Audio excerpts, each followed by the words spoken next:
بالله السميع العليم من الشيطان الرجيم بسم الله الرحمن الرحيم الصلاة والسلام على أشرف المرسلين سيدنا وحبيبنا محمد وعلى آله وصحبه أجمعين. Assalamu alaikum wa rahmatullahi ta'ala wa barakatuh. On se retrouve une nouvelle fois pour un nouvel épisode de notre série sur les méditations des hadiths du chapitre de la foi du Sahih de l'imam al-Bukhari. Et donc nous sommes arrêtés au hadith numéro 36 qui est rapporté par Abu Huraira radiallahu anhu, qui rapporte que le prophète sallallahu alayhi wa sallam a dit: Dieu s'est engagé envers celui qui part combattre dans sa voie, ne sortant que mu par la foi en moi, dit le Seigneur, et croyant à la mission de mes messagers, je le ferai retourner chez lui avec récompense ou butin, ou je lui donnerai accès au paradis. Le prophète sallallahu alayhi wa sallam ajouta alors: Si je ne craignais pas d'imposer à ma communauté ce qui pourrait lui être pénible, je n'aurais manqué aucune expédition. J'aurais aimé être tué pour la cause de Dieu, ressuscité, puis être tué, puis ressuscité, puis être tué de nouveau. Donc c'est un hadith qui mérite le point quand même que l'on s'attarde dessus, étant donné que c'est une notion qui est très mal comprise à la fois par les non-musulmans, mais aussi par les musulmans malheureusement. Et donc il est important quand même qu'on fasse un petit focus sur la notion de jihad pour vraiment bien comprendre le sens de ce hadith. Alors, tout d'abord, le terme jihad n'est pas un terme qui est associé à l'islam, c'est-à-dire qu'il n'est pas apparu avec la révélation que le prophète Mohammed sallallahu alayhi wa sallam a eue, mais c'est un mot qui est déjà dans la langue arabe depuis des siècles, voire plusieurs siècles avant la venue du prophète Mohammed sallallahu alayhi wa sallam. Donc le terme jihad vient d'une racine arabe, jahada, qui veut dire en fait faire l'effort. Et donc le terme jihad, qui a une notion en fait d'accentuation, veut dire en réalité qu'on va faire un effort considérable. D'accord? Donc là, vous voyez déjà que le mot jihad en soi, le terme, n'a aucun rapport avec la guerre. Alors pourquoi maintenant on l'a associé au fil des années à cette notion justement de guerre, et souvent de guerre contre les non-musulmans? Tout simplement, comme on l'avait vu déjà dans un autre hadith, l'islam est venu pour combattre l'injustice, combattre toute forme d'injustice. Et donc, le jihad en soi est le fait justement de faire un effort considérable pour supprimer l'injustice qui va donc être sur terre. Et donc cette injustice va se traduire de quelle manière? Tout simplement, la première manière est le fait de combattre soi-même l'injustice qu'on est amené à faire. Et ensuite, bien évidemment, au fur et à mesure et en fonction de la situation, cet effort considérable va prendre une dimension différente. Et donc, si le prophète sallallahu alayhi wa sallam, effectivement, dans ce hadith, va justement avoir cette notion d'effort considérable dans un contexte de guerre, tout simplement, il faut le replacer par rapport au contexte du prophète sallallahu alayhi wa sallam. Le prophète ainsi que les musulmans ont fait déjà cet effort justement considérable pour changer et pour combattre l'injustice qui sera amenée à faire eux-mêmes sur les autres. Et puis eux-mêmes vont être touchés justement par l'injustice. Vous connaissez tous l'histoire de la période où le prophète a été à la Mecque pendant plusieurs années, pendant 13 ans, et donc où les musulmans vont subir énormément d'injustices, de tortures, de vols. Et puis lorsqu'ils vont aller à Médine, vous allez avoir toujours les polythéistes, les Mécois, qui vont essayer de les anéantir en allant justement leur déclarer la guerre.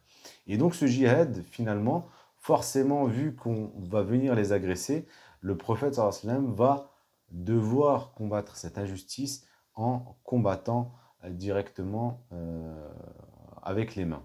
Et donc, c'est dans ce cadre-là où justement le prophète sallallahu alayhi wa sallam va appeler les musulmans de l'époque d'aller combattre justement directement, physiquement l'ennemi pour supprimer toute forme d'injustice qui est à leur encontre.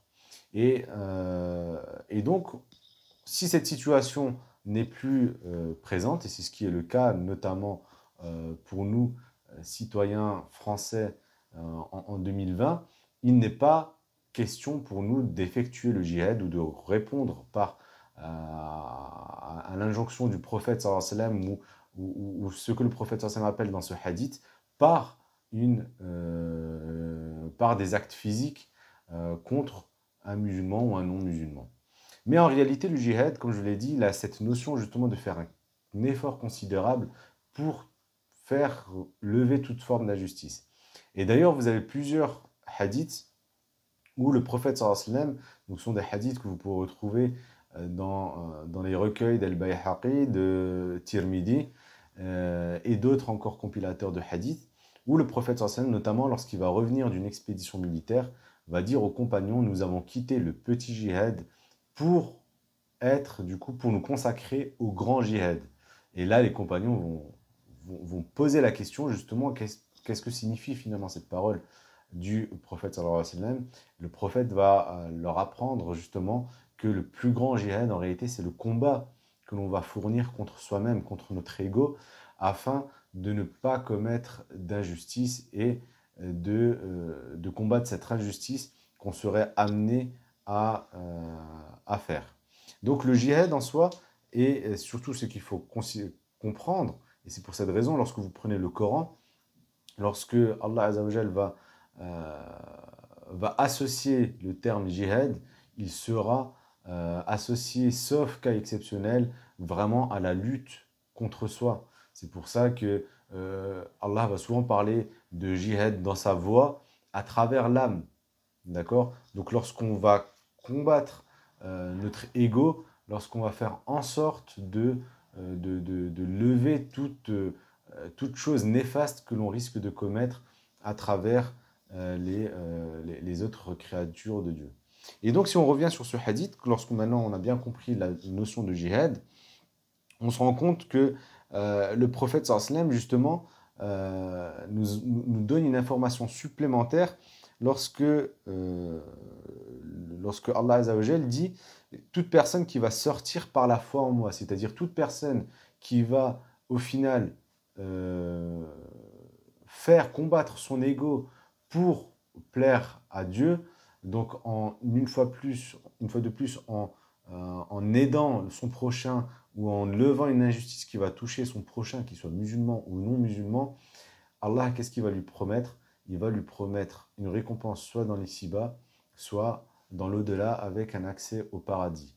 Et le prophète sallallahu nous donne une autre information supplémentaire, puisqu'il nous dit, si maintenant j'avais la possibilité d'être tué lorsque je fais cet effort considérable et que Dieu me donne la permission de ressusciter, je ferai en sorte de mourir à nouveau dans ce même état, pour que Dieu me ressuscite à nouveau, et ainsi de suite.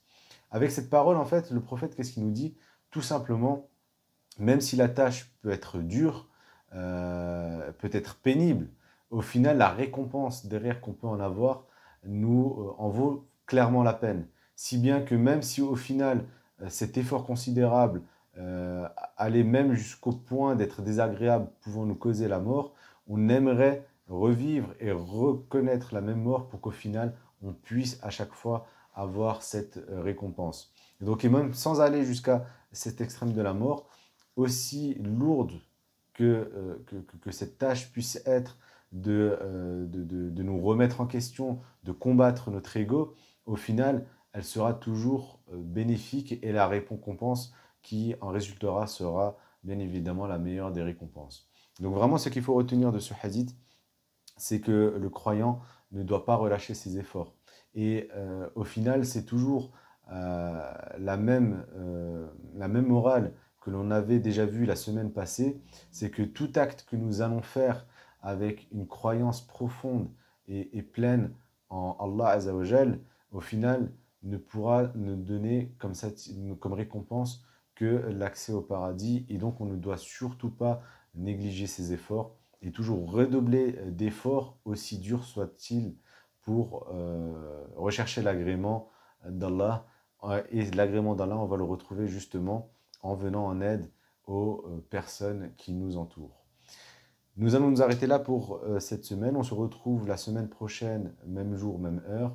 Subhana rabbika rabbil izzati amma yasifun wa salamun al mursalin walhamdulillahi rabbil alamin. بارك الله فيكم والسلام عليكم ورحمة الله تعالى وبركاته.